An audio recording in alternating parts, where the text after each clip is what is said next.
Hello everyone. तो कैसे हो आप? तो मैं चिंतन देसाई आप सबका बहुत बहुत स्वागत करता हूं हमारी ये फिजिक्स चैनल में। तो आइए चलिए टेक्स्ट बुक एक्सरसाइज स्टार्ट करते हैं। तो उसमें क्वेश्चन नंबर 5.1 देखो क्या बोला गया है। Give the magnitude and direction of the net force acting on, मतलब कि आपको अलग अलग 5 सिचुएशन दी गई है। उस 5 सिचुएशन में आपको लगने वाला नेट फोर्स का मैग्नीट्यूड एंड डायरेक्शन निकालना है ना। नेट फोर्स का मतलब कि टोटल जो फोर्स बनेगा वो नेट फोर्स का मैग्नीट्यूड आपको निकालना है और उसके साथ साथ उसकी डायरेक्शन भी देनी है ना। तो पहले देखो, पहली सिचुएशन में क्या बोला है, a drop of rain falling down with a constant speed. एक ड्रॉप है रेन का जो डाउनवर्ड डायरेक्शन में मोशन कर रहा है, लेकिन यार यहां पे देखो ना जरा, ये कांस्टेंट स्पीड बोला है। भाई कांस्टेंट स्पीड का मतलब क्या होता है? No acceleration. अगर एक्सीलरेशन ही नहीं है तो भाई फोर्स क्या रहेगा? जीरो रहेगा। नेट फोर्स क्या होगा उसके ऊपर? जीरो, है ना। जब भी अगर कोई बंदा सच में रेस्ट कंडीशन में है या फिर जो कांस्टेंट वेलोसिटी से जा रहा है उतनी वेलोसिटी कांस्टेंट मेंटेन है, कांस्टेंट वेलोसिटी रहती है, तो कहीं ना कहीं उसके ऊपर नेट फोर्स क्या होगा? जीरो। तो अकॉर्डिंग टू दी एनएलएम 1 हम ये बोल सकते हैं कि भाई कांस्टेंट स्पीड मतलब कि यहीं पे इसका आंसर देता हूं, मतलब कि acceleration zero. This implies acceleration is zero. अगर एक्सीलरेशन जीरो है तो दिस इंप्लाइज नेट फोर्स भी क्या रहेगा? जीरो। नेट फोर्स क्या रहेगा? Zero Newton. बात खत्म। मतलब कि अगर फोर्स ही नहीं लग रहा है, नेट फोर्स जीरो है, तो इसका मतलब ये होता है कि उसकी डायरेक्शन निकालना अभी कोई जरूरी नहीं है। मतलब कि इसकी डायरेक्शन कैसे निकालने के निकाल कर करोगे क्या, है ना, सीधी सी बात है। चलो नेक्स्ट बी। देखो क्या बोला है, एक cork of mass 10 gram floating on A water. देखो फ्लोट कर रहा है। फ्लोट कर रहा है मतलब कि आपको पता है, मैंने मैकेनिक्स में आने वाले ऐसे फोर्स के बारे में एक लेक्चर बनाया था, वहां पे मैंने बताया था एक बोयंट फोर्स करके एक फोर्स आता है। जब भी कोई सॉलिड ऑब्जेक्ट किसी फ्लूइड के साथ कांटेक्ट में आता है, तो जहां पे उसका कांटेक्ट होता है ना, वो सरफेस के ऊपर जितना फ्लूइड हटा है, वो हटने वाला फ्लूइड साथ मिलके उस ऑब्जेक्ट के ऊपर एक फोर्स लगाएगा जिसको हम बोयंट फोर्स बोलते हैं। और अगर वो बोयंट फोर्स, वो लगने वाला बोयंट फोर्स अगर वेट फोर्स के बराबर होता है, तो ऐसे केस में हम उसको फ्लोट कर रहा है ऐसा बोलते हैं, है ना। जितना एफ बी लग रहा है उतना उसका वेट फोर्स है। अगर मुझे बोलना है तो ऐसे बोल सकता हूं कि भाई वो ऑब्जेक्ट मान लो कि ये पानी के ऊपर तैर रहा है, तो अगर उसका वेट फोर्स जितना है उतना ही अगर वो फ्लूइड ने उसके ऊपर बोयंट फोर्स लगाया है, तो ऐसे केस में ये कहानी बनेगी और वो ऑब्जेक्ट फ्लोट करेगा। और फ्लोट करेगा मतलब कि एफ बी डब्ल्यू के बराबर है, मतलब कि net force on that particular object क्या है? जीरो है ना। तो यहां पे भी भाई कहानी क्या बनी? नेट फोर्स जीरो है। नेट फोर्स जीरो है। ठीक है, जीरो न्यूटन। ऑन नहीं है भाई, ये जीरो है, जीरो एन लिखे, न्यूटन। ठीक है। A kite skilfully held stationary in the sky. भाई स्टेशनरी का मतलब क्या होता है?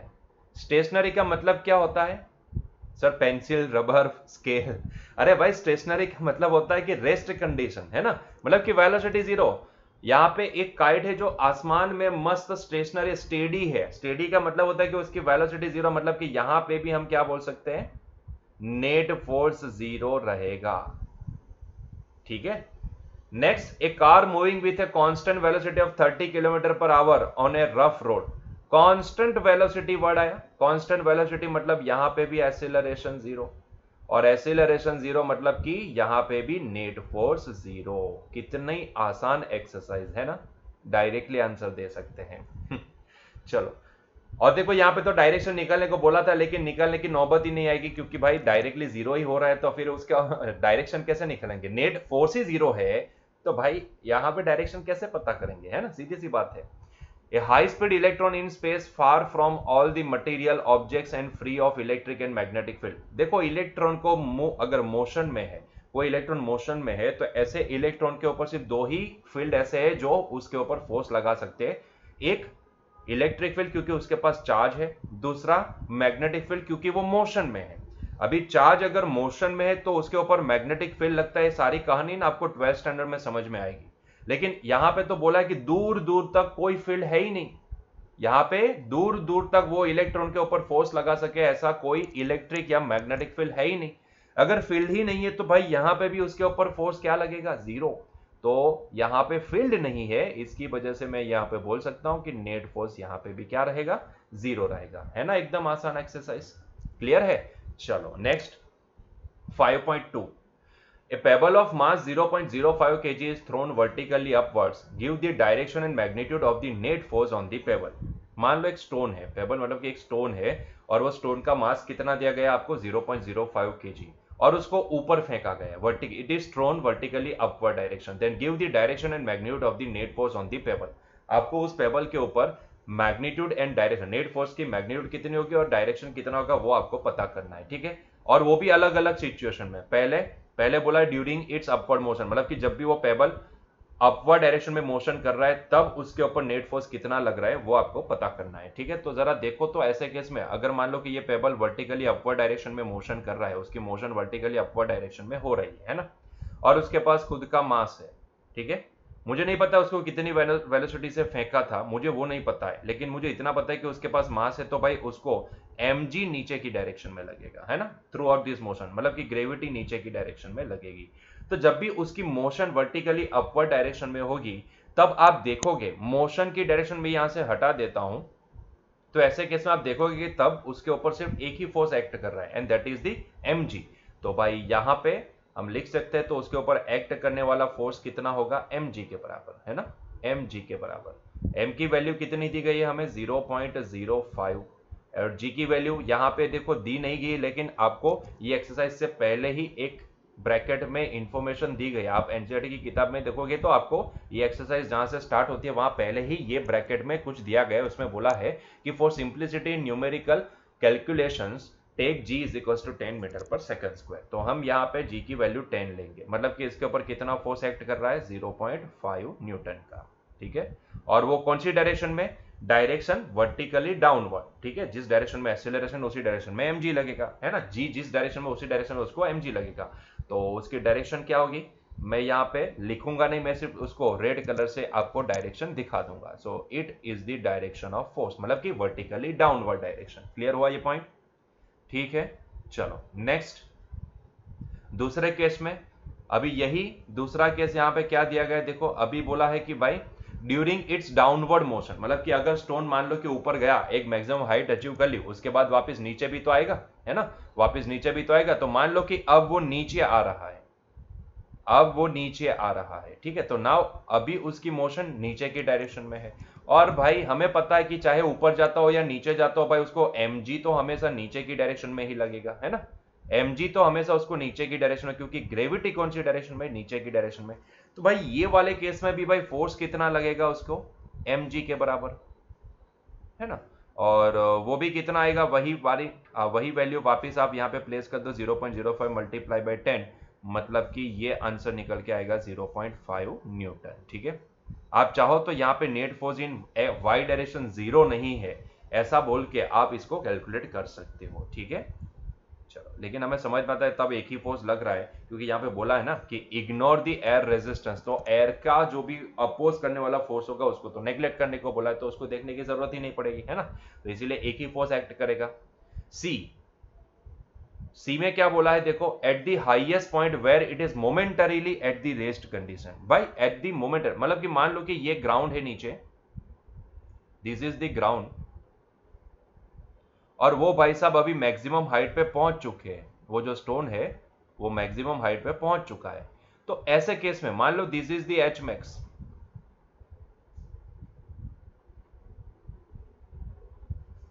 ठीक है।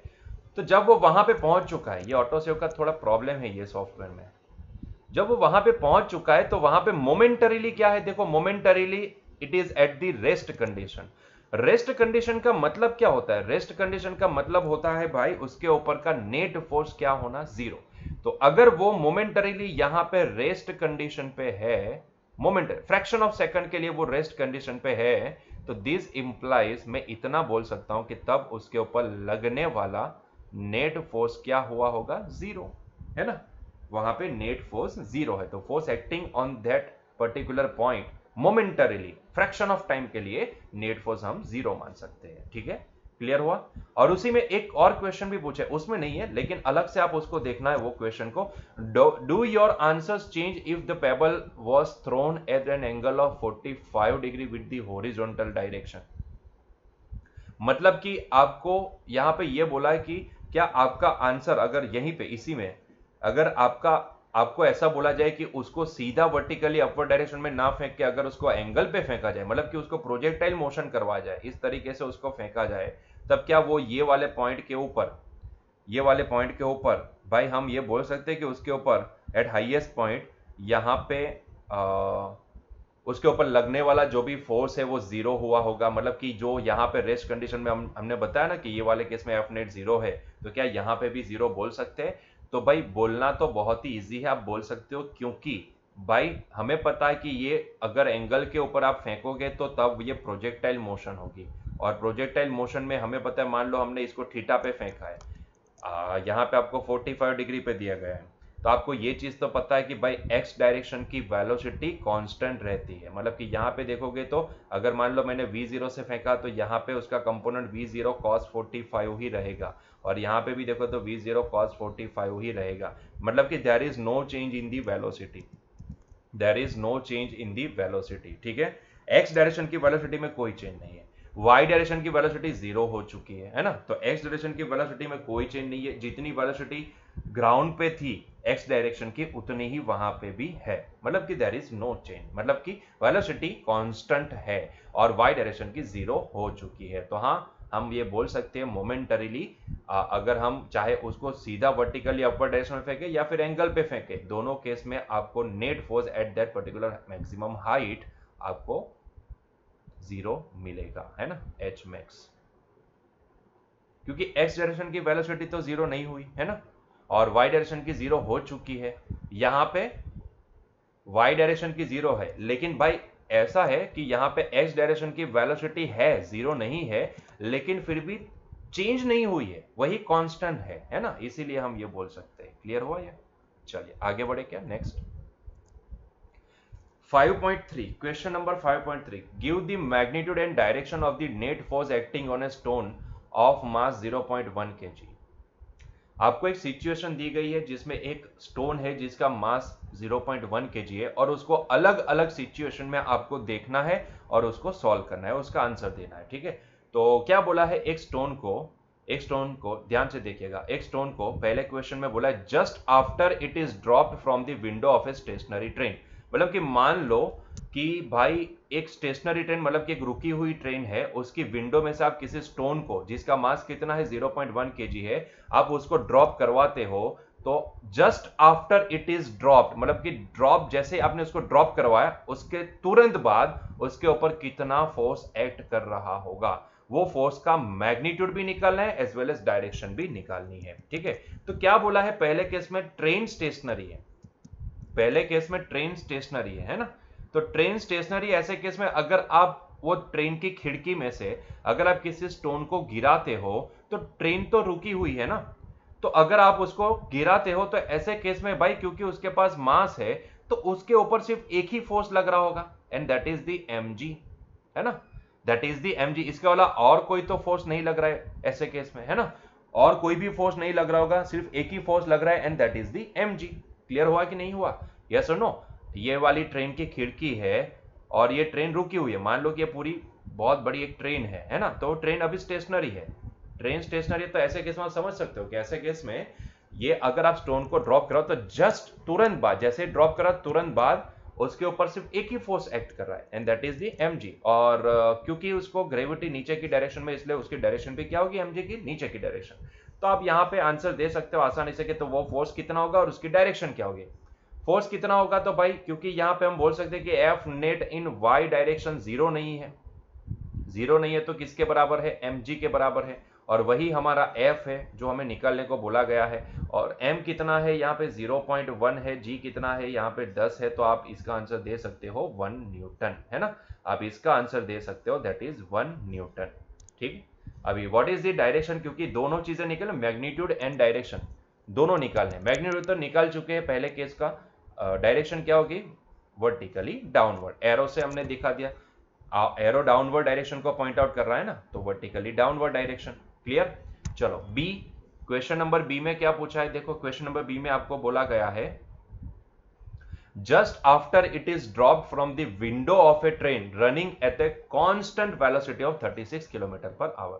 मतलब कि अब आपको बोला गया है कि वो स्टोन को ड्रॉप करवा रहे हैं, लेकिन तब वो जो ट्रेन है ना, जब इसको ड्रॉप कर रहा है तब ट्रेन जो भी है, ट्रेन ऑलरेडी एक कांस्टेंट वेलोसिटी से जा रही है। अभी आप ये समझ सकते हो कि अगर पहले की बात करें, मतलब कि just after it is dropped from the window of a train, लेकिन अगर जस्ट बिफोर आप देखोगे, वो स्टोन को ड्रॉप करवाने से पहले देखोगे, जस्ट फ्रैक्शन ऑफ टाइम पीछे जाओ और देखो, पहले देखो, तो आपको यह नजर आएगा कि वो stone already 36 kilometre per our से जा रहा है ना। क्योंकि भाई हमें पता है कि जब भी उसको ड्रॉप नहीं करवाए थे, जब ड्रॉप करवाने वाले हैं तब already it is a part of train. मतलब कि जितनी स्पीड ट्रेन की होगी उतनी आपकी होगी, उतनी ट्रेन में बैठे सभी की होगी, उतनी ट्रेन में लगे पंखे खिड़कियां सबकी होगी, और उतनी ही वो स्टोन की भी वेलोसिटी होगी, है ना। कोई बंदा ग्राउंड से देखेगा तो उसके लिए already that stone is having the 36 kilometre per our velocity, है ना। तो ऑलरेडी वो स्टोन के पास 36 किलोमीटर पर आवर की वेलोसिटी होगी, क्योंकि जब भी हम ड्रॉप करवाएंगे ना, तब ऑलरेडी उसके पास ये डायरेक्शन की, मान लो कि ट्रेन ये वाली डायरेक्शन में जा रही है, towards the positive x axis जा रही है, in the positive x direction में जा रही है, तो ऐसे केस में ऑलरेडी जब भी हम स्टोन को ड्रॉप करवा रहे हैं, तो after just after dropping that particular stone, it is already having this 36 kilometre per hour की velocity which is in the x direction, है ना। भले हमने उसको ड्रॉप करवा दिया, लेकिन जब भी ड्रॉप करे तब ऑलरेडी उसके पास इतनी थी, पहले से थी 36 किलोमीटर पर आवर, लेकिन वो कांस्टेंट है ना। वो कांस्टेंट, उसको ये डायरेक्शन में कोई एक्सीलरेशन नहीं है, ये डायरेक्शन की जो वेलोसिटी है वो कांस्टेंट है ना, ये कांस्टेंट है। लेकिन हाँ, एक्सीलरेशन तो है, एक्सीलरेशन अभी नीचे की डायरेक्शन में है ना, एक्सीलरेशन तो है लेकिन वो नीचे की डायरेक्शन, तो उसको यहां पे ये डायरेक्शन में क्या लगेगा, mg लगेगा। क्योंकि यहां पे उसको x डायरेक्शन में कोई भी एक्सीलरेशन नहीं है, तो मैं यहां पे बोलूंगा in the x direction there is no any acceleration, but in the y direction there is a acceleration that is of g, है ना। तो अगर मैं यहां पे लिखना चाहूं तो मैं देख सकता हूं यहां पे कि नेट फोर्स इन x डायरेक्शन कितना होगा, 0। नेट फोर्स इन x डायरेक्शन क्या है, 0 है, क्योंकि भाई भले उसके पास x डायरेक्शन की वेलोसिटी है, लेकिन वो कांस्टेंट वेलोसिटी है ना। और क्योंकि उसको x डायरेक्शन में कोई एक्सीलरेशन भी नहीं है, तो नेट फोर्स इन x डायरेक्शन क्या होगा, 0। लेकिन अगर मैं बोलूं कि नेट फोर्स इन y डायरेक्शन, तो वो 0 नहीं है, net force in y direction is not a 0, क्योंकि अब उसको एक्सीलरेशन है, तो नेट फोर्स इन y डायरेक्शन 0 नहीं है। 0 नहीं है तो किसके बराबर होगा, तो m ay के बराबर होगा। और क्योंकि यहां पे ay का वैल्यू कितना है, g के बराबर है ना, y डायरेक्शन का एक्सीलरेशन कितना है, g, तो मैं इसको लिखूंगा mg। मतलब कि यहां पे आप m की वैल्यू प्लेस करो 0.1 एंड वो प्लेस करोगे 10, तो कहीं ना कहीं अगर मैं नेट फोर्स इन y डायरेक्शन उसको f बोल दूं, तो अब मेरे लिए वो आंसर क्या आया, 1 न्यूटन। जो ऊपर आया था वही आंसर मुझे यहां पे भी मिलेगा, that is 1 Newton. And what should be the direction of that force is in the downward direction. Clear हुआ ये पॉइंट। तो x डायरेक्शन में भले उसके पास वेलोसिटी है, लेकिन एक्सीलरेशन नहीं है, एक्सीलरेशन 0 है, इसलिए नेट फोर्स इन x डायरेक्शन 0 होगा, लेकिन y डायरेक्शन में 0 नहीं होगा, क्योंकि ग्रेविटी है, एक्सीलरेशन है, सो वो 0 नहीं होगा। ठीक है, क्लियर हुआ ये पॉइंट। चलिए नेक्स्ट अगर हम बात करते हैं, यहां पे नेक्स्ट की बात करें तो see, just after it is drop from the window of a train which is accelerating with a 1 metre per second square. मतलब कि अब हम वो स्टोन को उस ट्रेन में से ड्रॉप करवा रहे हैं जिसके पास ऑलरेडी एक एक्सीलरेशन है, लेट्स से उसके पास ऑलरेडी एक एक्सीलरेशन x डायरेक्शन का है, ठीक है, ऑलरेडी उसके पास x डायरेक्शन का कुछ एक्सीलरेशन है, और वो कितना है, वो है 1 metre per second square. Obviously जब हम ड्रॉप करवाएंगे, क्योंकि भाई मान लो कि अगर ट्रेन अगर x डायरेक्शन में, पॉजिटिव x डायरेक्शन में अगर 1 मीटर पर सेकंड स्क्वायर से एक्सीलरेट हो रही है, तो उसका मतलब यह है कि उसके अंदर बैठे जितने भी ऑब्जेक्ट्स है, जितने भी आदमी वगैरह जो भी लोग हैं, उनके पास भी ऑलरेडी वो एक्सीलरेशन है। उतना ही नहीं, वो ट्रेन के खिड़की, पंखे, लाइट, सारी चीजों के पास वही एक्सीलरेशन होगा जितना ट्रेन का है। उतना ही नहीं, जब भी हम स्टोन को ड्रॉप करवाने वाले हैं, उससे जस्ट बिफोर आप देखोगे तो वो स्टोन के पास भी वो एक्स डायरेक्शन का ये एक्सीलरेशन होगा। ठीक है। तो जैसे हम यहाँ पे ड्रॉप करवाए ना, तो ऑलरेडी जब भी ड्रॉप करवाए तब ऑलरेडी जस्ट आफ्टर आप देखोगे तो already it is that stone is having the acceleration in the x direction and that is of 1 metre per second square, है ना। तो ऑलरेडी उसके पास ये एक्स डायरेक्शन में एक्सीलरेशन आ जाएगा, क्योंकि वो उस ट्रेन में से ड्रॉप करवाया जा रहा है जो ट्रेन ऑलरेडी एक्स डायरेक्शन में कुछ एक्सीलरेशन से एक्सीलरेट हो रही है, उसमें से हम उसको ड्रॉप करवा रहे हैं। तो already that stone is having this acceleration, है ना, क्लियर है। उसके अलावा भाई उसके पास वाई डायरेक्शन का भी तो एक्सीलरेशन है, क्योंकि वाई डायरेक्शन में अब उसको ग्रेविटी भी तो लगना स्टार्ट हो जाए, वैसे पहले भी लग रही थी, लेकिन अब यहां पे क्या है कि फ्री फॉल कर रहा है वो, ठीक है। तो अब यहां पे ग्रेविटी उसको नीचे की डायरेक्शन में लग रही है, तो वो भी उसको एक्सीलरेशन प्रोवाइड करेगी। तो देखो यहां पे ऐसा केस बना कि जहां पे आपको दिख रहा है क्लियरली कि भाई उसके पास एक्स डायरेक्शन में भी एक्सीलरेशन है एंड वाई डायरेक्शन में भी एक्सीलरेशन है। मतलब कि यहां पे अगर मैं लिखूं कि भाई net force in x direction zero है तो गलत हो जाएगा। Net force in x direction zero नहीं है, क्योंकि already it is having the acceleration due to the train, है ना। तो net force in x direction zero नहीं है तो किसके बराबर है, एम ए एक्स के बराबर है ना। और वो ए एक्स कितना है वो हमें पता है, 1 मीटर पर सेकंड स्क्वायर हमें दिया गया है। और वो स्टोन का मास कितना है भाई, 0.1 है। तो ये 0.1 इंटू 1 ये हो जाएगा 0.1 न्यूटन, ठीक है। तो ये हो जाएगा 0.1 न्यूटन, मतलब कि वो स्टोन को एक्स डायरेक्शन में 0.1 न्यूटन का फोर्स लगेगा। So this is the net force in x direction. What about the y direction, अगर आप देखोगे तो उसको net force in Y direction भी जीरो नहीं है, क्योंकि एक्सीलरेशन जी है ना। तो net force in Y direction भी जीरो नहीं है तो किसके बराबर होगा, एम ए वाई के बराबर। लेकिन क्या मैं वो ए वाई की वैल्यू जी के बराबर लिख सकता हूं, जी हाँ। तो ये हो जाएगा एम जी के बराबर। ये है 0.1 और जी है 10, तो ये हो जाएगा 1 न्यूटन, क्लियर है। ये हो जाएगा 1 न्यूटन, मतलब कि net force in Y direction कितना है, यहाँ पे net force in Y direction 1 newton के बराबर है। अभी देखो दो फोर्स आए, हमें नेट निकालना है। देखो हमें क्या बोला है, magnitude and direction of net force. भाई अब क्या हो रहा है कि भाई ये जो स्टोन है ना उसको दो फोर्स लग रहे हैं, एक्स डायरेक्शन में लग रहा है 0.1 newton and similarly y direction में लग रहा है उसको 1 न्यूटन। तो आप समझ सकते हो कि ये दोनों का नेट रिजल्टेंट क्या आएगा, तो इन दोनों के बीच में कहीं जाएगा, है ना। इन दोनों के बीच में कहीं, मान लो कि ये होगा हमारे लिए नेट फोर्स, रिजल्टेंट फोर्स, जो इन दोनों का रिजल्टेंट होगा, क्योंकि फोर्स क्या है, वेक्टर क्वांटिटी है।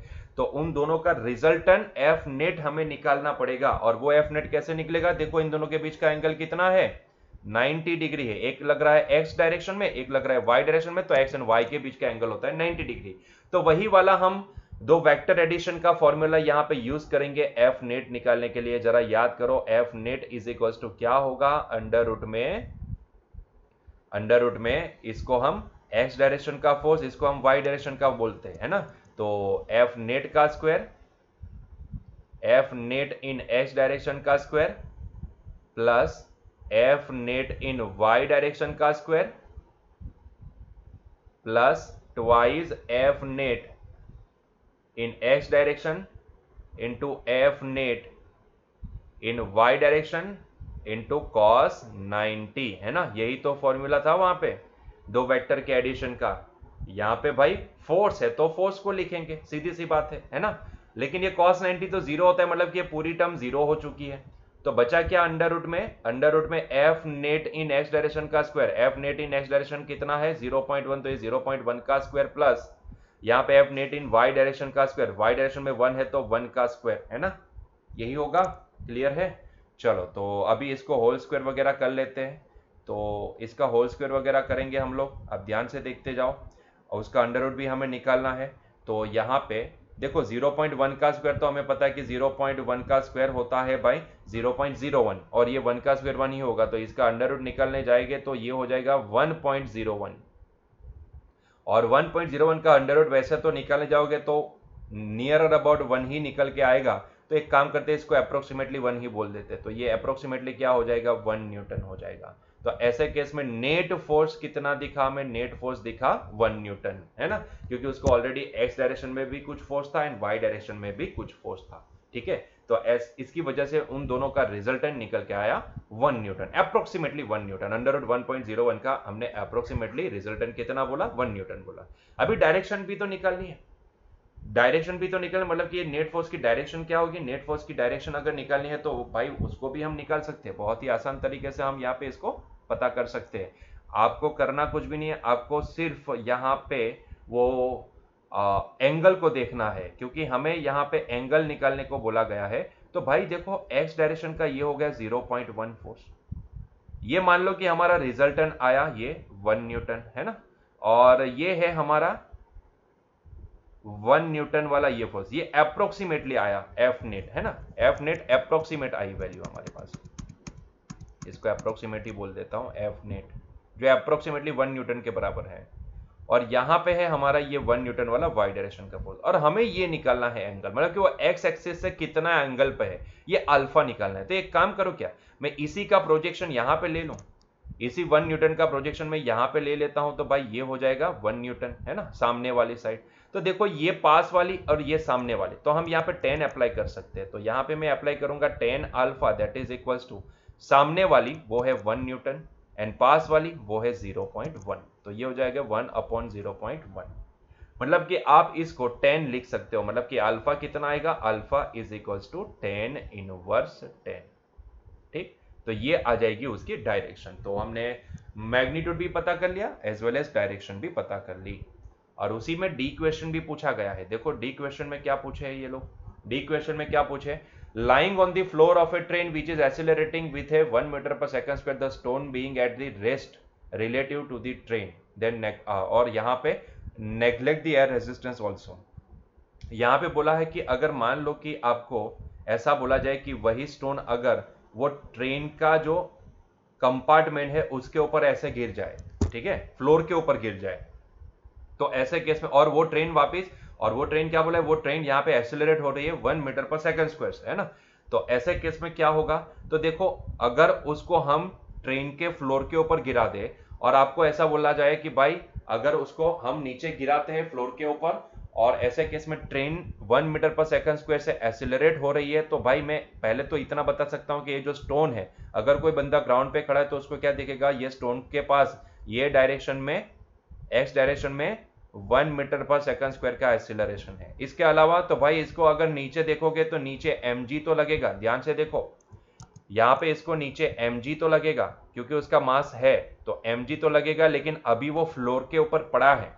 यहाँ पे क्या था, हम उसको खिड़की से बाहर ड्रॉप करवाए तो नीचे कोई सरफेस नहीं थी कि जो उसको नॉर्मल लगा सके, लेकिन अब भाई साहब ये तो फ्लोर के ऊपर पड़ा है, तो फ्लोर के ऊपर पड़ा है तो हमें इतना समझ में आता है कि यहाँ पे उसको अगर उसने नीचे फ्लोर के ऊपर, ट्रेन के नीचे फ्लोर के ऊपर अगर mg लगा तो फ्लोर ने उसको अपोजिट डायरेक्शन में नॉर्मल लगा दिया। मतलब कि मैं यहाँ पे इतना लिख सकता हूं कि net force in Y direction तो इसके लिए 0 हो जाएगा, net force in Y direction तो 0, क्योंकि जितना mg उसने लगाया है उतना नॉर्मल फ्लोर ने, ट्रेन के फ्लोर ने उसके ऊपर लगा दिया। लेकिन क्या net force in x direction 0 है, नहीं है, net force in x direction 0 नहीं है, तो हमें यहाँ पे ये कैलकुलेट करना पड़ेगा, net force in x direction 0 नहीं है, 0 नहीं है तो किसके बराबर है, एम ए एक्स के बराबर है, और ये एम कितना है 0.1 है और ए एक्स कितना है 1 है, तो भाई कहानी ये बनी कि इसका आंसर क्या आया 0.1 न्यूटन। ठीक है, ये मिलेगा हमें आंसर। तो ऐसे केस में इसके ऊपर जो भी फोर्स लगेगा वो कौन सी डायरेक्शन में लगेगा, जी हाँ, जिस डायरेक्शन में हमने एक्सीलरेशन लिया है उस डायरेक्शन में, हमने एक्सीलरेशन माना है पॉजिटिव एक्स एक्सिस की डायरेक्शन में, तो ये डायरेक्शन में उसको फोर्स लगेगा। तो ये आया मैग्नीट्यूड और ये हमने एरो से दिखा दी उसकी डायरेक्शन। क्लियर हुआ? ठीक है, चलो आगे बढ़े क्या नेक्स्ट क्वेश्चन की ओर। Question 5.4, one end of a string of length L is connected to a particle of mass m and the other to a small peg on a smooth horizontal table. If the particle moves in a circle with a speed of v, the net force on the particle directed towards the center is what? तो भाई यहाँ पे आपको ये पूछा है कि भाई एक स्ट्रिंग के साथ, एक एल लेंथ की एक स्ट्रिंग है जिसके एक एंड के साथ हमने एक एम मास बांधा हुआ है और दूसरा एंड उसका एक टेबल के साथ कनेक्टेड है, और इस तरीके से आपको एक सिस्टम दी गई है और वो जो ऑब्जेक्ट है वो v वेलोसिटी से सर्कुलर मोशन कर रहा है। तो ऐसे केस में ये सर्कुलर मोशन करने वाले जो मास m है उसके ऊपर सेंटर की ओर लगने वाला फोर्स कितना होगा। ठीक है, सेंटर के ऊपर, सेंटर की ओर लगने वाला फोर्स कौन सा होगा, डायरेक्टेड टुवर्ड्स द सेंटर कौन सा होगा, ये टेंशन होगा, ये होगा, ये होगा या जीरो होगा। मतलब कि चार ऑप्शन में से आपको सही आंसर चूज करके देना है। लेकिन पहले क्या करते हैं हम लोग, यहाँ पे वो सिचुएशन ड्रॉ कर लेते हैं कि भाई क्या सिचुएशन दी गई है, कहानी क्या दी गई है। तो भाई मान लो कि ये वाला सर्कुलर पाथ है जिसके ऊपर वो जो भी स्टोन है वो सर्कुलर मोशन कर रहा है, हम ऊपर से देख रहे हैं। एक्चुअल में क्या होगा कि भाई ये कुछ टेबल है इस तरीके से और वो स्टोन कुछ इस तरीके से उसके ऊपर ऐसे सर्कुलर मोशन कर रहे हैं, हम क्या कर रहे हैं उसको ऊपर से देख रहे हैं। ऊपर से देखोगे तो आपको कुछ इस तरीके से पूरा सर्कल नजर आएगा और मान लो कि ये सेंटर पॉइंट है और यहां से यहां पे वो स्टोन बंधा हुआ है, ये थ्रेड है बीच में, ठीक है, और ये स्टोन के पास ये डायरेक्शन में टेंजेंशियल वेलोसिटी लेट से v है। तो ऐसे केस में आप समझ सकते हो कि वो इस तरीके से सर्कुलर मोशन कर रहा है ना, और ये थ्रेड है, ठीक है, ये थ्रेड है। हमें पता है कि जब भी थ्रेड आती है तो थ्रेड के अंदर ये सेंटर पॉइंट है, स्टोन के ऊपर देखोगे तो स्टोन के पास है away to the centre, away to the contact point, away to the centre नहीं, away to the contact point, उसको एक टेंशन फोर्स लगेगा थ्रेड के अंदर, है ना।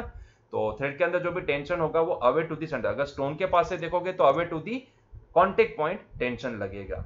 अभी जरा देखो, मैंने बोला था कि यहाँ पे सेंट्रीपिटल एंड सेंट्रीफ्यूगल दो फोर्स होते हैं, बस देखने का नजरिया आपका चेंज होता है, बाकी फोर्स दोनों सेम ही होते हैं। ऐसे केस में अगर मान लो कि आप ऑब्जर्वर हो और आप स्टोन के ऊपर जाके बैठ गए तो ऐसे केस में आपको सेंट्रीफ्यूगल फोर्स लगेगा और वो centrifugal force away to the centre लगता है। मतलब कि ये वाले केस में मान लो कि अगर स्टोन का मास m है तो उसको सेंट्रीफ्यूगल फोर्स ये डायरेक्शन में लगेगा। मान लो कि स्टोन का मास है m तो इसको सेंट्रीफ्यूगल फोर्स लगेगा mv² r, और यहां पे जो mv² r है वो r एक्चुअल में लेंथ ऑफ दिस थ्रेड के बराबर होगी, है ना। तो यहां पे इसकी रेडियस किसके बराबर होगी, लेंथ ऑफ दिस थ्रेड के बराबर, ठीक है। तो ये हो गई सेंट्रीफ्यूगल फोर्स की वैल्यू। अभी हमें पता है कि क्योंकि वो बैलेंस कंडीशन में और सर्कुलर मोशन कर रहा है तो ऐसे केस में टेंशन किसको संभाल के रखेगा, mv²/L को संभाल के रखेगा, है ना। तो ये केस में मुझे यहाँ पे ये दिखेगा कि यहाँ पे टेंशन जो भी है वो mv²/L को संभाल के रखेगा, है ना। क्लियर है, यस और नो। तो भाई यहाँ पे आपको सिंपल सा पूछा है कि भाई net force on A particle directed towards the centre कितना होगा, डायरेक्टेड टुवर्ड्स द सेंटर कितना होगा। देखने जाओगे तो टुवर्ड्स द सेंटर लगने वाला फोर्स कौन प्रोवाइड कर रहा है, टेंशन प्रोवाइड कर रहा है ना। यहाँ पे सेंटर की ओर जो भी फोर्स लगे वो कौन प्रोवाइड कर रहा है, टेंशन प्रोवाइड करता है ना। तो आंसर क्या निकल जाएगा हमारे पास, ए। कौन प्रोवाइड करेगा, T.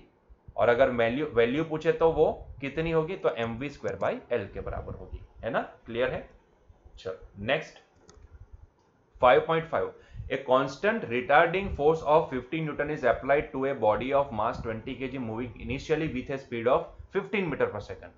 Then how long does the body take to stop? मतलब कि यहां पे देखो, पहले तो रिटार्डिंग, देखो यहां पे बोला रिटार्डिंग फोर्स, मतलब कि जो फोर्स लग रहा है किसी ऑब्जेक्ट के ऊपर, जो भी ऑब्जेक्ट दिया गया है उसके ऊपर जो फोर्स लग रहा है पहले तो वो उसकी मोशन के अपोजिट डायरेक्शन में लग रहा है ना। रिटार्डिंग फोर्स का मतलब यही होता है कि वो उसको अपोजिट डायरेक्शन में लग रहा है, ठीक है। तो मान लो कि ये सरफेस है जिसके ऊपर वो ऑब्जेक्ट 20 kg वाला जो ऑब्जेक्ट है वो मोशन कर रहा है, 20 kg वाला ऑब्जेक्ट मोशन कर रहा है, ठीक है, और उसकी मोशन की डायरेक्शन ये है, so it is moving in this direction. और कितनी स्पीड से, तो भाई 15 मीटर पर सेकंड की स्पीड से मूव हो रहा है। लेकिन उसको रोकने के लिए जो यहाँ पे फोर्स लग रहा है वो रिटार्डिंग फोर्स है, मतलब कि वो उसको रोकना चाहते हैं। तो रिटार्डिंग फोर्स कौन सी डायरेक्शन में लगेगा, ये डायरेक्शन में लगेगा, है ना। ये डायरेक्शन में रिटार्डिंग फोर्स लगेगा, अपोजिट डायरेक्शन में। तो ये लग रहा है फोर्स कितने न्यूटन का दिया गया है आपको, 15 न्यूटन का दिया गया है।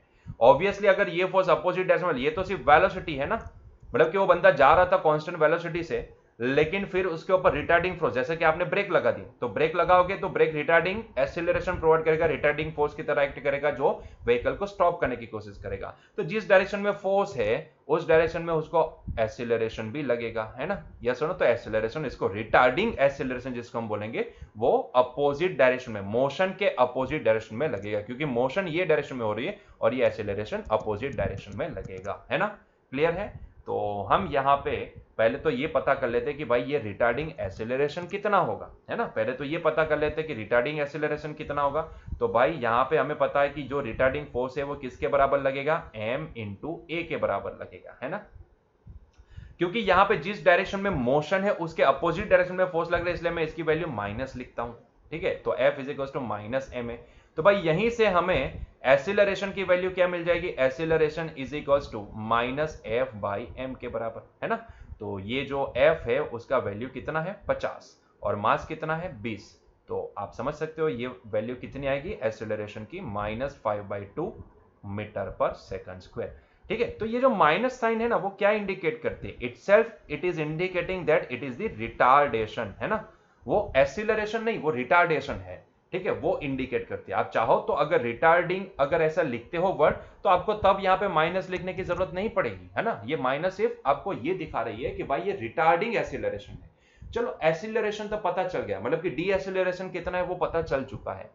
तो अभी हमें ये क्या पता करना है, हमें क्या ये सिर्फ एक्सीलरेशन पता करना था, नहीं, हमें क्या पता करना है, हमें ये पता करना है कि how long does the body take to stop, मतलब कि ये बॉडी स्टॉप होने में अगर इतना फोर्स, मतलब कि इतना एक्सीलरेशन अगर उसको ये उसकी जो मोशन है उसके अपोजिट डायरेक्शन में लगाया जाए तो उसको स्टॉप होने में कितना टाइम लगेगा, तो वो टाइम हमें निकालना है। तो वो टाइम निकालने के लिए अब हम किसके पास जाते हैं, देखो डायनेमिक्स से हमें ये एक्सीलरेशन पता चला, अभी काइनेमेटिक्स के पास जाते हैं। काइनेमेटिक्स के पास जाते हैं कि भाई मान लो कि कहानी ये है कि यहां से वो ऑब्जेक्ट, यहां से हमने रिटार्डेशन देना स्टार्ट किया और जब भी रिटार्डेशन देना स्टार्ट किया तब उसके पास इनिशियली वेलोसिटी थी 15 मीटर पर सेकंड। क्योंकि हमने रिटार्डेशन देना स्टार्ट किया तो थोड़े टाइम के बाद वो ऑब्जेक्ट रुक जाएगा, मतलब कि तब उसकी वेलोसिटी हो चुकी होगी 0 मीटर पर सेकंड। ठीक है, क्योंकि हम उसको ये वाली डायरेक्शन में एक्सीलरेशन लगा रहे हैं कितना 5/2 मीटर पर सेकंड स्क्वायर। ठीक है, मैंने डायरेक्शन अपोजिट बता दी इसलिए मैंने ये माइनस साइन नहीं लिखा यहाँ पे, है ना, मैंने यहाँ पे माइनस साइन नहीं लिखी है। क्लियर है, तो बस ये फाइनल वेलोसिटी है, ये इनिशियल वेलोसिटी है, ये एक्सीलरेशन है, कांस्टेंट एक्सीलरेशन वाली मोशन है, क्योंकि ये जो एक्सीलरेशन हमें मिला है वो कांस्टेंट मिला है। तो लगाओ वही वाला formula v is equals to v0 plus at, लेकिन यहाँ पे क्योंकि एक्सीलरेशन मोशन से अपोजिट है इसलिए मैं इसको लिखूंगा -at। हमें वो टाइम निकालने को बोला गया है, तो at इज इक्वल्स टू क्या हो जाएगा, v0 माइनस v, है ना। तो यहां से ये t इज इक्वल्स टू क्या हो जाएगा, v0 minus v divide by a। v0 मतलब कि इनिशियल वेलोसिटी वो है 15, फाइनल कितनी है 0 डिवाइड बाई a कितना है 5/2 है। ठीक है, तो ये हो जाएगा 15 मल्टीप्लाई बाई 2 डिवाइड बाई 5, 5 3 15 होता है तो 3 2 6 हो जाएगा, तो ये टाइम मिलेगा 6 सेकंड। मतलब कि ये ऑब्जेक्ट के ऊपर अगर आप अपोजिट डायरेक्शन में 15 न्यूटन का फोर्स लगाते हो और जब से फोर्स लगाना स्टार्ट किया, रिटार्डिंग फोर्स लगाना स्टार्ट किया, तब उसकी वेलोसिटी थी 15 मीटर पर सेकंड, तो वो ऑब्जेक्ट को रोकने में कितना टाइम लगेगा, 6 सेकंड लगेंगे। कितना टाइम, 6 सेकंड लगेंगे। क्लियर है ये पॉइंट, ठीक है, चलो आगे बढ़ते हैं। सो ये जो क्वेश्चन था ना वो actually combination of dynamics as well as kinematics, ठीक है, दोनों का कॉम्बिनेशन था। नेक्स्ट देखो, a constant force acting on a body of mass 3 kg changes its speed from 2 metre per second to 3.5 metre per second in 25 second. The direction of the motion of the body remains unchanged, then what is the magnitude and direction of the force? मतलब कि एक body है, यहां पे देखो पहले kinematics का point लगेगा, उसके बाद हम वो फोर्स निकालेंगे। यहां पे क्या बोला था, फोर्स दिया गया था, रिटार्डिंग फोर्स दिया गया था और आपको कितना टाइम लगेगा स्टॉप होने में ये आपको निकालने को बोला था। मतलब कि पहले डायनेमिक्स को यूज करके फिर काइनेमेटिक्स का प्रॉब्लम सॉल्व करना था। यहां पे क्या बोला गया है, यहां पे आपको सिचुएशन दी गई है काइनेमेटिक्स के रिलेटेड और आपको फोर्स निकालना है। मतलब कि पहले काइनेमेटिक्स को सॉल्व करेंगे और उसके बाद डायनेमिक्स को सॉल्व करेंगे, क्योंकि फोर्स डायनेमिक्स में आता है ना। तो डायनेमिक्स के कंपोनेंट को निकालना है, लेकिन उसके लिए हमें पहले काइनेमेटिक्स को सॉल्व करना पड़ेगा। तो काइनेमेटिक्स को सॉल्व करने के लिए सिचुएशन क्या दी गई है, देखो सिचुएशन कुछ ऐसी दी गई है कि भाई मान लो कि यहां पे वो ऑब्जेक्ट की देखो बोला है आपको 25 सेकंड में इस तरीके से फोर्स लग रहा है, 3 केजी का जो मास है उसके ऊपर इस तरीके से फोर्स लग रहा है ताकि 25 सेकंड में उसकी स्पीड 2 मीटर पर सेकंड से 3.5 मीटर पर सेकंड हो जाए। तो मान लो कि 2 मीटर पर सेकंड को हम इनिशियल मान के चलते हैं, तो 2 मीटर पर सेकंड ये इनिशियल स्पीड है और आफ्टर कितना टाइम 25 सेकंड उसकी स्पीड 2 मीटर पर सेकंड की जगह पे अभी कितनी हो चुकी है 3.5 मीटर पर सेकंड हो चुकी है। मतलब कि जाहिर सी बात है कि उसकी वेलोसिटी, उसकी स्पीड इंक्रीज हो रही है, मतलब कि उसको यही डायरेक्शन में एक्सीलरेशन होगा जिस डायरेक्शन में उसकी मोशन है। और उसको कितना टाइम लग रहा है उसके लिए, तो उसको 25 सेकंड लग रहे हैं। मतलब कि यहां पे टाइम आपको दिया गया है दैट इज 25 सेकंड। 25 सेकंड में उसका स्पीड का वैल्यू 2 मीटर पर सेकंड से 3.5 मीटर पर सेकंड हो रहा है ना। और क्योंकि वो स्पीड इंक्रीज हो रही है तो जिस डायरेक्शन में मोशन है उसी डायरेक्शन में एक्सेलरेशन है ना। तो पहले तो ये पता कर लेते कि भाई ये एक्सेलरेशन कितना होगा, क्योंकि एक्सेलरेशन पता होगा तो ही तो हम फोर्स निकाल पाएंगे, एम ए करके, है ना, एम ए करके हम फोर्स निकालने तो एक्सेलरेशन चाहिए, तो पहले एक्सेलरेशन पता लगाएंगे। तो देखो मुझे फाइनल वेलोसिटी पता है, मुझे इनिशियल वेलोसिटी पता है, मुझे टाइम भी पता है, तो भाई हम कांस्टेंट एक्सेलरेशन वाला फॉर्मूला लगा दे यहां पे, तो यहां से एक्सेलरेशन पता लग सकता है ना। तो final velocity is equals to initial velocity plus 80। यहां पे प्लस 80 इसलिए क्योंकि भाई यहां पे वेलोसिटी इंक्रीज हो रही है, तो ये एक्सेलरेशन का काम ही करेगी, इसलिए मैंने बीच में प्लस लगाया है। फाइनल कितनी है, 3.5 है। अच्छा, v0 कितना है, इनिशियल 2 मीटर। इतने ऑब्जर्वेशन की ही बात करें, इतने ऑब्जर्वेशन के लिए हमारे लिए 2 मीटर पर सेकंड इनिशियल होगी, है ना। ऑब्जर्वेशन उतना ही ले रहे हैं, है ना, उसके आगे इनिशियल क्या था, उससे पहले क्या था, वो हमें पता नहीं है, जितना दिया गया है उसको हम देख के इतना पता कर सकते हैं, है ना। तो ये 2 प्लस a इंटू टाइम कितना लग रहा है उसके लिए, 25 सेकंड लग रहे हैं, बहुत ही बढ़िया। तो ये हो जाएगा 3.5 minus 2 whole divide by 25, that is equals to a। तो एक्सेलरेशन कितना आएगा, देखो 3.5 में से 2 निकल जाएंगे तो ये हो जाएगा 1.5, 1.5 डिवाइड बाई 25। तो हमें इतना पता है कि भाई अगर मैं यहां पे इसको लिख दूं by 15 divide by 10 multiply by 25, तो ये आसानी से सॉल्व हो सकता है। 5 3 जा 15, 5 5 जा 25, ठीक है। तो ये 3/50 जैसा कुछ हो जाएगा, और इसको डिवाइड करना है तो हम डिवाइड कर सकते हैं, ये आएगा आंसर हमारे पास समथिंग 0.6, ठीक है। It is something 0.06, sorry it is something 0.06। तो ये एक्सेलरेशन कितना है, 0.06 मीटर पर सेकंड स्क्वायर, ठीक है। तो एक्सेलरेशन इतना होगा, मतलब कि ये ऑब्जेक्ट के ऊपर एक्सेलरेशन इतना होगा। तो काइनेमेटिक्स से हमने एक्सेलरेशन निकाल लिया, अभी फोर्स पता करना है।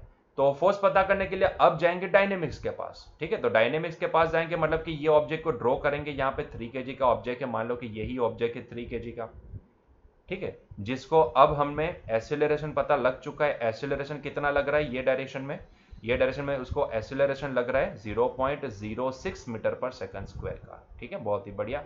तो हमें पता करना है कि भाई तो उसके ऊपर लगने वाला फोर्स कितना होगा। ऑब्वियस सी बात है कि इसके ऊपर जो फोर्स लगेगा वो यही डायरेक्शन में होगा, तो भाई हम यहाँ पे लगाएंगे वही वाला point, net force in x direction zero नहीं है, जीरो नहीं है तो किसके बराबर है, एम ए के बराबर है ना। और यही नेट फोर्स हमने एफ माना है, तो F is equal to m a, m है 3 और ए है 0.06, ठीक है।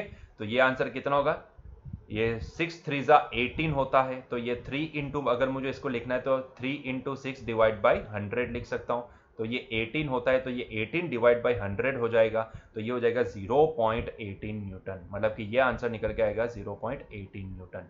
सो this is the force which is acting on that object.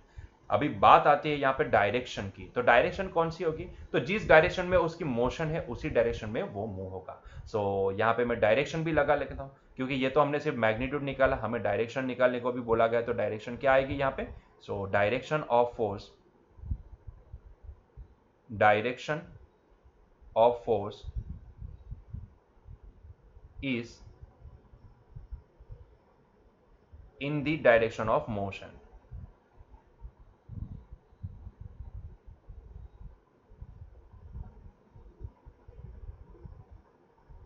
क्यों इन दी डायरेक्शन ऑफ मोशन, क्योंकि भाई हमें दिख रहा है कि भाई जिस डायरेक्शन में एक्सीलरेशन है उसी डायरेक्शन में फोर्स लगा है ना, ये तो हमें समझ में आता है। लेकिन वो एक्सीलरेशन का ही काम कर रहा है, मतलब कि वेलोसिटी को इंक्रीज ही कर रहा है ना, इंक्रीज कर रहा है, मतलब कि वो एक्सीलरेशन का ही काम कर रहा है, डी एक्सीलरेशन का नहीं।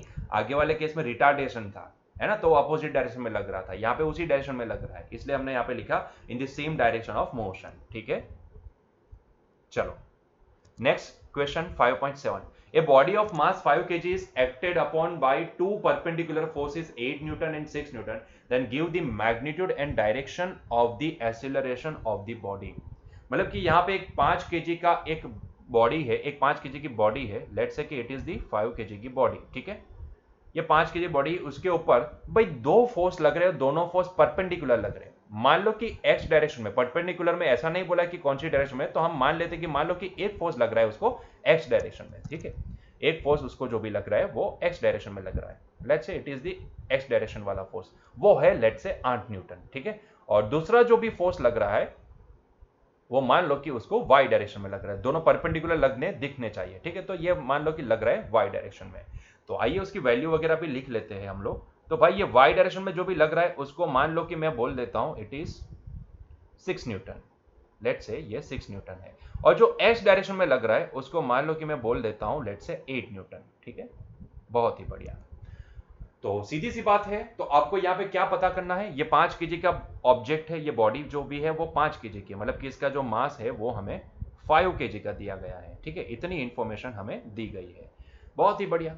और हमें पता करना है कि भाई तो उस 5 kg के ऊपर लगने वाला नेट फोर्स का मैग्नीट्यूड कितना होगा and the direction of the acceleration कितना होगा। Give the magnitude and direction of acceleration, force का नहीं, एक्सीलरेशन का डायरेक्शन एंड मैग्नीट्यूड निकालने को बोला गया है कि भाई इसके ऊपर जो भी फोर्स लगेगा उसकी वजह से उसको जो एक्सीलरेशन आएगा वो एक्सीलरेशन का मैग्नीट्यूड कितना एंड एक्सीलरेशन की डायरेक्शन कितनी होगी। तो भाई हमें इतना तो पता है कि जिस डायरेक्शन में फोर्स लगता है नेट फोर्स होता है उसी डायरेक्शन में एक्सीलरेशन होता है ना। नेट फोर्स जिस डायरेक्शन में है उसी डायरेक्शन में एक्सीलरेशन होगा। तो भाई यहां पे इन दोनों का रिजल्टेंट नेट फोर्स कहां लगेगा, मान लो कि अगर मैं उसको ब्राउन कलर से दिखाता हूं तो इन दोनों का रिजल्टेंट नेट फोर्स देखो, ये 6 न्यूटन और ये 8 न्यूटन, तो रिजल्टेंट 8 न्यूटन के करीब करीब जाएगा, उसके नजदीक में जाएगा, लेकिन वो होगा कुछ एंगल के ऊपर। मान लो कि ये है इन दोनों का रिजल्टेंट नेट फोर्स, ठीक है। ये होगा इन दोनों का रिजल्टेंट नेट फोर्स। मुझे नहीं पता कि वो रिजल्टेंट नेट फोर्स कितना होगा, मान लो कि मैंने उसको बोल दिया कि लेट से it is the F net, it is the F net, और उसने इसके साथ बनाया है एंगल अल्फा। तो भाई ये अल्फा निकालना बहुत ही आसान हो जाएगा, अल्फा निकालना भी बहुत ही आसान, क्योंकि डायरेक्शन भी तो पता करनी है और एक्सीलरेशन का मैग्नीट्यूड भी पता करना है। तो पहले एक काम करते हैं कि ये नेट फोर्स की पहले मैग्नीट्यूड निकाल लेते हैं। नेट फोर्स का अगर मैग्नीट्यूड पता होगा तो F is equal to m a लगा कि हम m से डिवाइड करके एक्सीलरेशन निकाल सकते हैं। हमें निकालना है मैग्नीट्यूड ऑफ एक्सीलरेशन, ना कि मैग्नीट्यूड ऑफ नेट फोर्स। तो एक्सीलरेशन का नेट मैग्नीट्यूड निकालने के लिए हमें यहां पे पहले तो एफ नेट निकालना पड़ेगा, and F net is the resultant of 8 newton as well as 6 newton, ठीक है। क्लियर है ये पॉइंट। तो वही वाला फॉर्मूला वापस अप्लाई करते हैं, वही वेक्टर के एडिशन का नेट निकालने का। तो एफ नेट कितना होगा, F net is nothing but equal to under root में बाई 8 का स्क्वायर प्लस 6 का square plus 2 times 8 into 6 into इन दोनों के बीच का एंगल कितना होगा, इन दोनों के बीच का एंगल है 90 डिग्री, तो ये लिखना पड़ेगा मुझे cos 90, है ना। इन दोनों के बीच का एंगल कितना होगा, 90 डिग्री है, परपेंडिकुलर ही तो बोला है उन दोनों। ये दोनों फोर्स जो भी लग रहे हैं 5 kg के ऊपर वो परपेंडिकुलर लग रहे हैं, ऐसा बोला गया है आपको। और cos 90 होता है 0, तो ये पूरी टर्म 0 हो जाएगी, तो अंडर रूट में बचेगा क्या, अंडर रूट में बचेगा 8 का स्क्वायर होता है 64 एंड 6 का स्क्वायर होता है 36, तो ये कुल मिला के हो जाएगा 100। तो ये हो जाएगा अंडर रूट में 100, अंडर रूट में 100 मतलब कि कितना आता है 10 न्यूटन, ठीक है। तो इन दोनों का जो भी रिजल्टेंट निकलेगा वो क्या आएगा, 10 न्यूटन आएगा। तो एफ नेट तो हमें मिल चुका है 10 न्यूटन, लेकिन हमें क्या पता करना है, हमें तो एक्सीलरेशन पता करना है। तो ये एफ नेट किसके बराबर होगा, एफ नेट होगा एम ए के बराबर, है ना।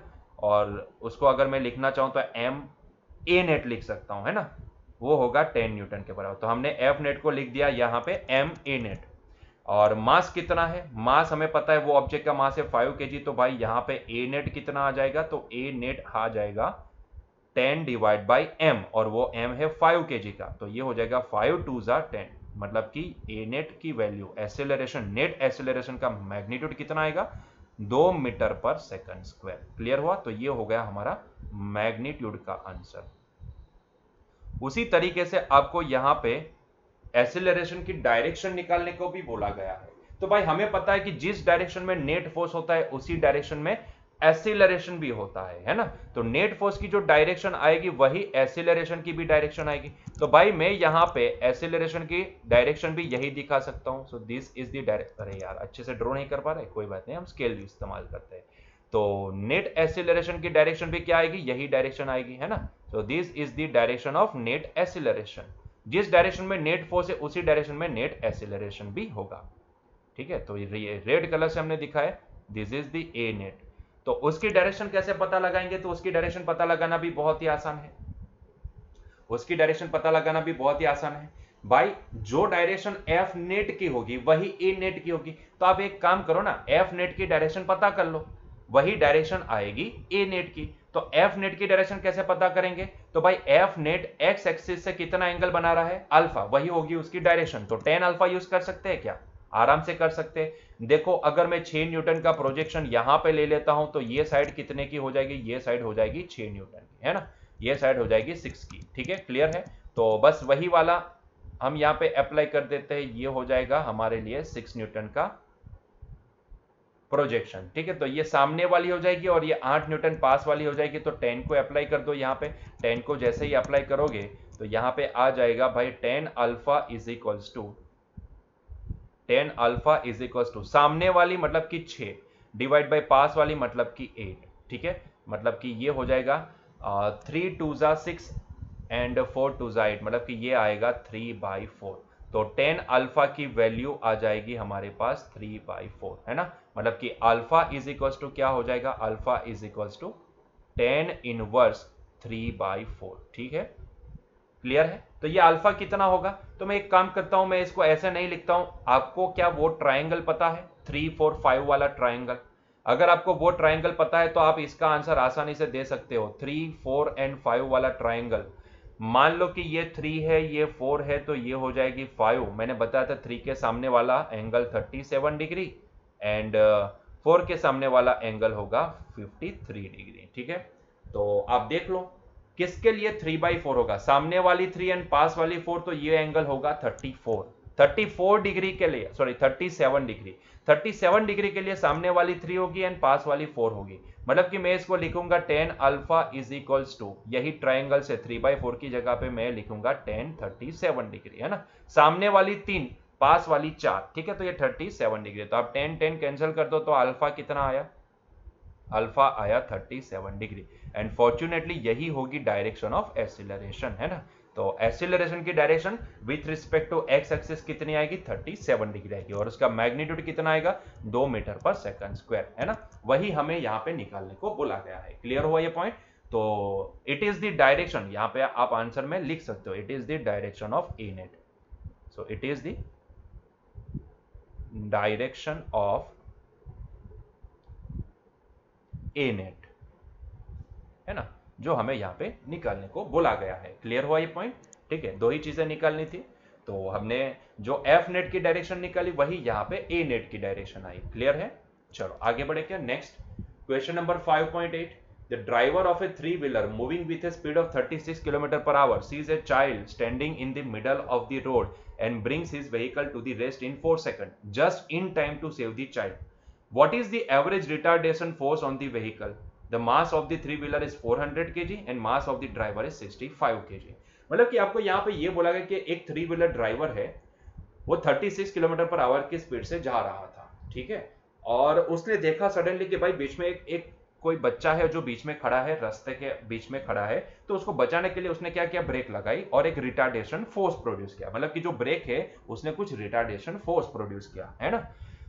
और उसने ये देखा कि भाई 4 सेकंड में ही उसकी ऑटो जो भी है, थ्री व्हीलर मतलब कि ऑटो रुक चुकी है ना, 4 सेकंड में। मतलब कि जब उसने ब्रेक लगाई तब उसकी स्पीड 36 किलोमीटर पर आवर थी, लेकिन ब्रेक लगाने के बाद आफ्टर 4 सेकंड उसकी स्पीड 0 हो गई, है ना। क्लियर हुआ? कुछ समझ में आ रहा है? यस और नो? तो उस ब्रेक ने कितना रिटार्डेशन फोर्स जनरेट किया होगा, है ना, वो आपको पता करना है कि भाई जो ब्रेक है उसने कितना रिटार्डेशन फोर्स यहाँ पे प्रोड्यूस किया होगा। और यहाँ पे वो थ्री व्हीलर अकेली नहीं है, थ्री व्हीलर तो 400 केजी की है, लेकिन उसके साथ साथ वो जो ड्राइवर है उसका भी मास है, दैट इज 65 केजी, है ना। तो यहाँ पे भी वापस वही कहानी आएगी। आपको पहले काइनेमेटिक्स लगा के पहले एक्सीलरेशन, रिटार्डिंग एक्सीलरेशन निकालना पड़ेगा और उसके बाद डायनेमिक्स का प्रॉब्लम सॉल्व करना पड़ेगा, क्योंकि आपको वो रिटार्डिंग फोर्स निकालना है and it is somehow related to the dynamics, है ना। और हमें यहाँ पे पहले जो सिचुएशन दी गई है it is related to the kinematics, तो हमें पहले काइनेमेटिक्स से एक्सीलरेशन निकालना पड़ेगा। और क्योंकि हमें पता है कि एक्सीलरेशन अगर मिल जाता है तो F is equal to ma से हम वहां पे रिटार्डिंग फोर्स पता लगा सकते हैं। तो वही कहानी पहले हम यहाँ पे कैलकुलेट करेंगे, इसको सॉल्व करेंगे बाय यूजिंग काइनेमेटिक्स। ठीक है, तो पहले काइनेमेटिक्स का फंडा लगाएंगे। तो मान लो कि भाई उसको सॉल्व करने के लिए मैं यही सिचुएशन ले रहा हूं जो हर टाइम हम लेते हैं, हर बार हम लेते हैं, हर बार हम इसको इस्तेमाल करते हैं, वही सिचुएशन ले रहा हूं। बाई जब भी उसने ब्रेक लगाई, तब ब्रेक लगाना स्टार्ट किया, तब उसके पास स्पीड कितनी थी? 36 किलोमीटर पर आवर। भाई यहां पे मैं पहले तो 36 किलोमीटर पर आवर को मैं पहले तो मीटर पर सेकंड में कन्वर्ट कर देता हूं। तो मीटर पर सेकंड में कन्वर्ट करने के लिए आपको पता ही है क्या करना होता है, 5/18 से मल्टीप्लाई एंड डिवाइड करना होता है। तो सॉरी, 5/18 से मल्टीप्लाई करना होता है। तो 18 2 जा 36, 5 2 जा 10, तो ये हो जाएगा 10 मीटर पर सेकंड। ठीक है, मतलब कि जब उसने ब्रेक लगाना स्टार्ट किया तब उसके पास, ऑटो के पास 10 मीटर पर सेकंड की वेलोसिटी थी। और वो भाई साहब ने बच्चे को बीच में देखा, रास्ते के बीच में खड़ा हुआ देखा, तो उसने ब्रेक लगाना स्टार्ट कर दिया। ठीक है, तो ब्रेक लगाई उसने। ब्रेक लगाने के कारण 4 सेकंड में उसकी वेलोसिटी कम होते होते कितनी हो गई? 0 मीटर पर सेकंड हो गई। ठीक है, कितने टाइम में? 4 सेकंड में। 4 सेकंड में, है ना। तो ऑब्वियस सी बात है यहां पे कि इसका मतलब यही निकल के आता है कि भाई तब ब्रेक ने जो भी रिटार्डेशन दिया वो ये वाली डायरेक्शन में होगा, क्योंकि अगर उसकी मोशन ये डायरेक्शन में है ऑटो की, तो ये जो एक्सीलरेशन लगा होगा, जो डी एक्सीलरेशन का काम कर रहा है, क्योंकि वेलोसिटी कम हो रही है, तो वो रिटार्डेशन बोला जाता है। वो एक्सीलरेशन की डायरेक्शन अपोजिट हुई होगी, तो हमने एक्सीलरेशन अपोजिट डायरेक्शन में माना, है ना। ये हो गई फाइनल वेलोसिटी, ये हो गई इनिशियल वेलोसिटी। और ये टाइम भी पता है, तो पहला वाला फॉर्मूला यूज कर सकते हैं यहाँ पे। तो अगर मैं कांस्टेंट एक्सीलरेशन वाली मोशन का पहला फॉर्मूला यूज करता हूं, तो v final is equal to v initial, क्योंकि मुझे यहां पे पता है कि ये रिटार्डेशन है, मैं समझ चुका हूं, इसीलिए मैं इसको माइनस लिख लेता हूं। तो ये हो जाएगा -80, है ना। ये हो गया हमारा v0, ये है हमारा v फाइनल वेलोसिटी। तो यहां से 80 का वैल्यू क्या हो जाएगा? v0 minus v divide, divide नहीं, डिवाइड बाई, तो नेक्स्ट स्टेप में करेंगे। तो ये एक्सेलरेशन होगा v0 minus v divide by t के बराबर। v0 कितना है? 10। v कितना है? फाइनल वेलोसिटी रुक चुकी है ऑटो, मतलब कि 0। टाइम कितना लगा भाई? 4 सेकंड लगा। तो भाई ये 10/4, मतलब कि मैं इसको लिखना चाहूं तो 5/2 मीटर पर सेकंड स्क्वायर लिख सकते हैं, है ना। अभी आप बोलोगे कि सर ये तो आंसर पॉजिटिव आया। अरे भाई ऑलरेडी मैंने यहां पे नेगेटिव डायरेक्शन अज्यूम कर ली थी, इसीलिए मुझे यहां पे आंसर पॉजिटिव आया, है ना। क्योंकि मैंने देखो ना, उसको अपोजिट डायरेक्शन में मान के यहां पे बीच में मैंने माइनस ऑलरेडी प्लेस कर लिया है, इसीलिए मुझे ये वैल्यू पॉजिटिव मिली। समझ में आ रहा है? यस और नो? अदरवाइज अगर मैं यहाँ पे वही फॉर्मूला, क्योंकि फॉर्मूला में तो प्लस आता है ना, अगर मैं प्लस मान के चलता तो मुझे ये आंसर माइनस मिलता, है ना। और वो माइनस क्या इंडिकेट करता? रिटार्डेशन। लेकिन मुझे पता है ऑलरेडी मैंने वो डायरेक्शन अज्यूम कर ली है, तो अभी मुझे वापस उसको यहां पे पॉजिटिव मानने की जरूरत नहीं है। तो इसलिए मैंने इसको नेगेटिव ऑलरेडी प्लेस कर दिया है, ऑलरेडी मैंने वो रिटार्डेशन यहां पे नेगेटिव अज्यूम कर लिया है, इसीलिए मुझे उसका मैग्नीट्यूड यहां पे पॉजिटिव मिला। ठीक है, तो ये इसमें कंफ्यूजन मत रखिएगा। ठीक है, अभी ये तो काइनेमेटिक्स का प्रॉब्लम यहां तक सॉल्व हो चुका है। काइनेमेटिक्स से हमने यहां पे एक्सेलरेशन निकाल दिया। अभी डायनेमिक्स लगाते हैं, क्योंकि हमें वो फोर्स पता करना है। तो मान लो कि ये ऑटो, अरे भाई ऑटो अकेली थोड़ी ना है, ऑटो के साथ वो ड्राइवर का मास भी तो कैलकुलेट होगा। तो टोटल मास कितना? 400 प्लस 65, है ना। ड्राइवर कोई बाहर थोड़ी बैठता है, ऑटो के साथ ही अंदर काउंट होता है ना, मतलब कि ऑटो के अंदर बैठा है तो ऑटो का मास प्लस ड्राइवर का मास, तो टोटल होता है 465 केजी। समझ में आ रहा है? तो टोटल होगा इसका मास 465 केजी। तो ये 465 केजी। ठीक है, ऑटो विथ ड्राइवर, आप उसको ऐसा बोल सकते हो। तो ऑटो जा रही थी ये डायरेक्शन में, लेकिन हमने यहां पे जो रिटार्डेशन फोर्स लगाया होगा, हमने नहीं, ब्रेक ने, वो ये डायरेक्शन में होगा। वो ब्रेक ने अपोजिट डायरेक्शन में एक्सीलरेशन लगाया, कितना? 5/2 मीटर पर सेकंड स्क्वायर का। ठीक है, मतलब कि रिटार्डेशन फोर्स ये डायरेक्शन में लगा होगा ऑटो के ऊपर, ऑटो प्लस ड्राइवर, ठीक है, उसके ऊपर ये होगा रिटार्डेशन फोर्स जो ब्लू कलर से दिखा है। और ऑटो की मोशन कौन सी डायरेक्शन में? जो ब्लैक कलर से, डायरेक्शन ऑफ मोशन। ठीक है, ये जो ब्लैक कलर से दिखा है वो डायरेक्शन ऑफ मोशन होगी, उसकी डायरेक्शन ऑफ मोशन। ठीक है, तो ये कहानी बनेगी। तो net force in x direction 0 नहीं है तो ma के बराबर है, हम मान सकते हैं। तो ये रिटार्डेशन फोर्स F कितना लिख सकते हैं? m इंटू ए के बराबर, जहां पे m कितना भाई 465, है ना। और एक्सीलरेशन कितना? 5/2। एक्सीलरेशन कितना होगा? 5/2। ठीक है, तो हम यहां पे इसको डिवाइड वगैरह कर लेते हैं। ठीक है, तो चलो इसको डिवाइड वगैरह कर लेते हैं। तो भाई ये 465 डिवाइड होगा फर्दर 2 से, ये पॉइंट में आंसर आएगा, लेकिन जो भी आएगा उसको लिखेंगे मल्टीप्लाई बाई 5, ठीक है। तो ये आएगा 1162.5। आंसर क्या आया हमारे पास 1162.5, ठीक है। तो ये आंसर आया 1162.5 न्यूटन, मतलब कि उसके ऊपर जो भी रिटार्डेशन फोर्स लगा होगा उसका मैग्नीट्यूड इतना होगा, ठीक है, इतना होगा। And what about the direction? आप बोलोगे सर यहाँ पे नेगेटिव आंसर आना चाहिए, भाई नेगेटिव ही है, ये आंसर नेगेटिव है, लेकिन देखो मैंने already direction opposite to the motion बता दी है, ठीक है। तो फिर इसीलिए मुझे पता है कि ये अपोजिट डायरेक्शन में लग रहा है, तो इसीलिए मैंने मैग्नीट्यूड कैलकुलेट करने के टाइम पे मैंने उसको डायरेक्शन के तौर पे मैंने यहाँ पे माइनस नहीं लगाया है ना। आप चाहो तो यहाँ पे एक्सीलरेशन को माइनस लगा सकते हो, तो आपको ये जो आंसर आएगा वो नेगेटिव आएगा, लेकिन वो नेगेटिव साइन इंडिकेट क्या करेगी भाई? डायरेक्शन, अपोजिट डायरेक्शन इंडिकेट करेगी, रिटार्डेशन इंडिकेट करेगी, है ना। तो इसके लिए आप चाहो तो इस तरीके से लिखो कि भाई पहले मैग्नीट्यूड लिखो और बाजू में लिख दो and the direction is in the opposite to the motion, and the direction is opposite to motion,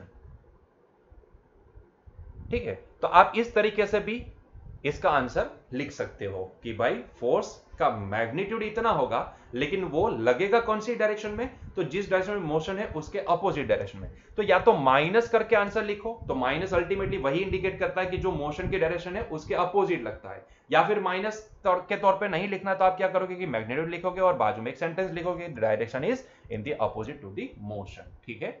दोनों केस में आंसर तो सही है ना। क्लियर है? चलो आगे बढ़े क्या नेक्स्ट क्वेश्चन की ओर। आज के लिए आखिरी question. A rocket with a lift off mass 20,000 kg is blasted upwards with an initial acceleration of 5 metre per second square. Calculate the initial thrust of the blast.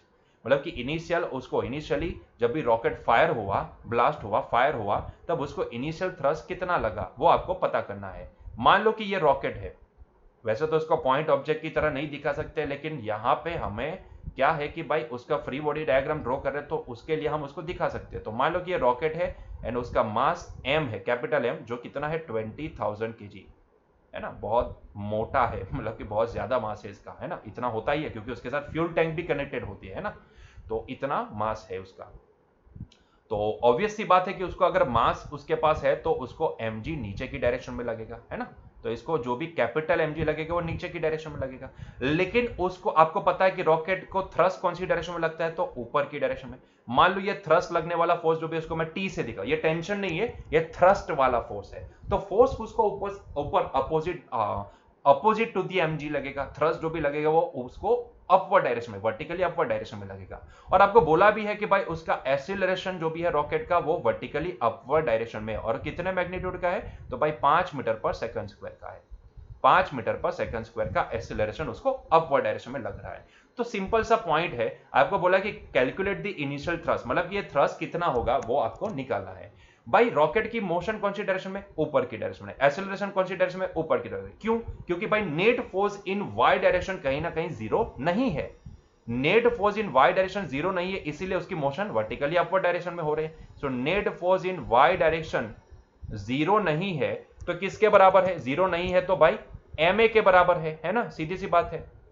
तो मैंने आगे भी यही बताया था, अभी भी यही बता रहा हूं कि भाई या तो आप इस तरीके से इसको समझो कि जिस डायरेक्शन में एक्सेलरेशन है उस डायरेक्शन के फोर्स को पॉजिटिव, तो अपोजिट डायरेक्शन वाला फोर्स नेगेटिव होगा। या फिर आप ऐसे समझो कि भाई क्यों वो ऊपर जा रहा है? क्योंकि टी ग्रेटर देन कहीं ना कहीं कैपिटल एम जी है, इसीलिए जिस डायरेक्शन में ज्यादा फोर्स है उस डायरेक्शन में उसकी रिजल्टेंट मोशन हो रही है। तो अल्टीमेटली मैं net force in Y direction क्या लिखूंगा?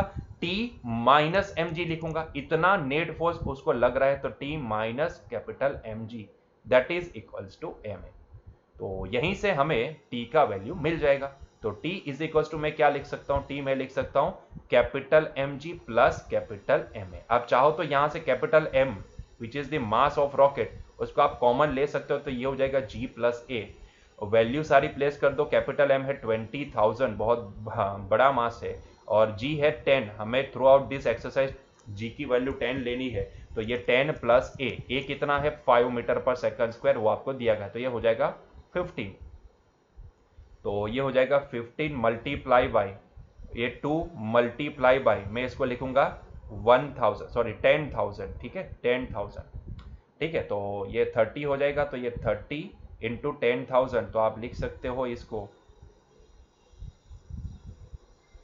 इतना न्यूटन, ठीक है। आप समझ सकते हो कि इतना थ्रस्ट लगेगा। आप देखो कितना न्यूटन फोर्स लग रहा है इसके ऊपर, आप खुद ही देख लो कितना न्यूटन फोर्स लग रहा है, ठीक है। Approximately it is 3 lakh Newton. अगर आपको इसको लिखना है तो मैं 3 इंटू 10⁵ न्यूटन लिख सकता हूं। 3 लाख न्यूटन के बराबर यहाँ पे फोर्स लग रहा है। आप सोचो, आप समझो कितना ज्यादा फोर्स लगेगा थ्रस्ट के तौर पे, तभी तो वो वहां तक जा सकता है, उसकी ऑर्बिट तक जा सकता है ना। तो इसको हम लिखेंगे 3 इंटू 10⁵ न्यूटन। इतना फोर्स लग रहा है थ्रस्ट के तौर पे। ये टेंशन नहीं है भाई, गलत इंटरप्रिटेशन मत निकालिएगा, ये थ्रस्ट वाला फोर्स है, इसको भी हमने कैपिटल टी से ही डिनोट किया है। क्लियर है? ठीक है, चलिए तो यहीं पे हमारा आज का लेक्चर एंड करते हैं बच्चों। मिलेंगे नेक्स्ट लेक्चर में। Till that enjoy your day, bye.